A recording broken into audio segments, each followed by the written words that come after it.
So, here's the big question. Will the money of the future be lines of code running on a computer network instead of, the dollars or euros in our bank accounts? It's a massive question, and honestly, the answer is way more surprising than you might think. Let's dive in.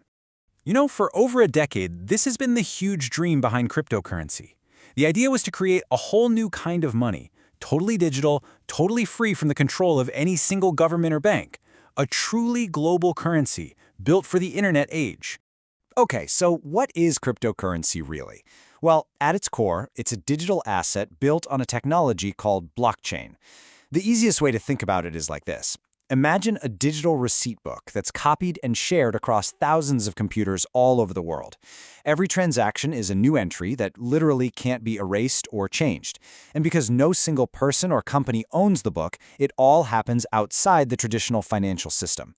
Bitcoin, of course, is the most famous example of this idea in action. But if this idea is so revolutionary, why aren't we all paying for our coffee with crypto?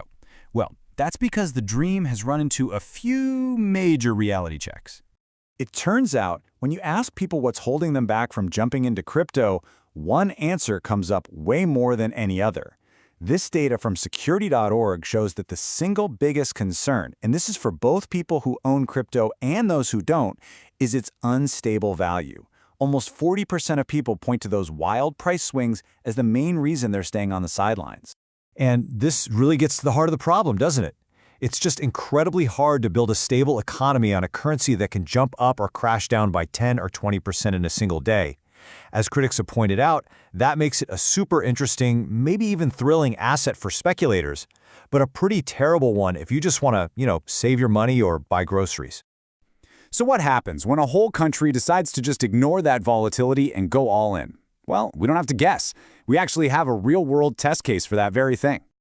Back in September 2021, El Salvador launched this incredibly radical experiment. They became the first nation on Earth to make Bitcoin an official currency.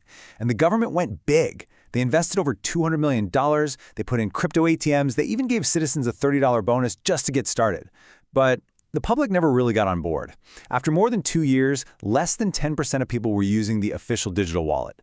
The final chapter came in early 2025, when the government needed a loan from the International Monetary Fund and was basically pressured to reverse the entire policy. The numbers really tell the whole story. The experiment to replace a national currency with Bitcoin, well, it just didn't work. Public use was incredibly low. Its share of money being sent home from abroad was tiny, and in the end, the whole legal mandate was dropped. It was a crystal clear sign that, in the real world, replacing an entire currency is so much harder than it sounds on paper. Okay, but this is where the story takes a really fascinating turn. Because while Bitcoin was struggling as a daily currency, a completely different type of crypto was being built, kind of quietly in the background. And it wasn't designed for a replacement, but for integration.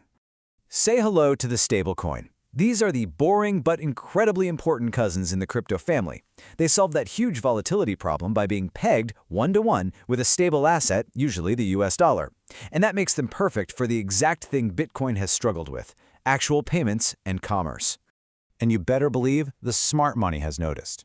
In 2025 alone, venture capitalists poured over $1.5 billion into companies that are building with stablecoin tech. This isn't just speculative hype, this is serious investment in building the new plumbing for finance. I mean, just look at this lineup. The biggest names in finance. We're talking JP Morgan, Citi, US Bank. They're not fighting crypto anymore. They're actually integrating its technology, especially stablecoins, to make their own systems faster and more efficient. So the real story isn't about crypto replacing Wall Street, it's about Wall Street adopting the tech. All right, so with all these private companies building a new kind of digital dollar, you have to ask, right? What are governments and central banks doing? Well, they're definitely not just sitting on the sidelines watching this happen. They have a plan of their own. Get this.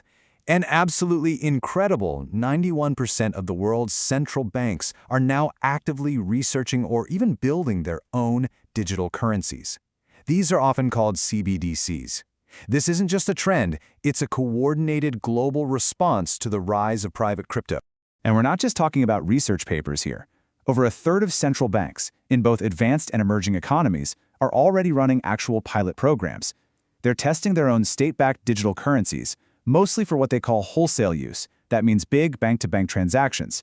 The goal here is to get all the efficiency of crypto's technology, but keep government control. So where does all this leave us? We've got these volatile assets like Bitcoin, we've got privately issued stablecoins, and now we've got government-backed CBDCs all entering the ring. This brings us finally to the real answer to our big question. What's becoming clear is that the future of money isn't a one-size-fits-all situation. It's looking like a hybrid system with three main players. On one side, you have assets like Bitcoin, which are acting more like a form of digital gold, a volatile but interesting investment. Then, in the middle, you have stablecoins, which are run by private companies, and they're becoming the tracks for global online commerce. And finally, you have the CBDCs, the government's answer, which are really designed for domestic payments and, of course, for ensuring state control over the money supply. So let's circle all the way back. Will cryptocurrency replace our regular money? The answer is no. But it has absolutely kicked off a revolution. It's not replacing our money, it's forcing it to evolve. The very idea of what a currency is being upgraded into this hybrid system, where digital versions of the dollar will run on the same kinds of technology that crypto first pioneered. At the end of the day, the shift to digital money is happening, and it's happening fast. The real question we're left with isn't if our money will become digital code, but who will be in control when it does. Will it be decentralized networks, powerful private corporations, or our own governments? That is the battle that's going to define the next decade.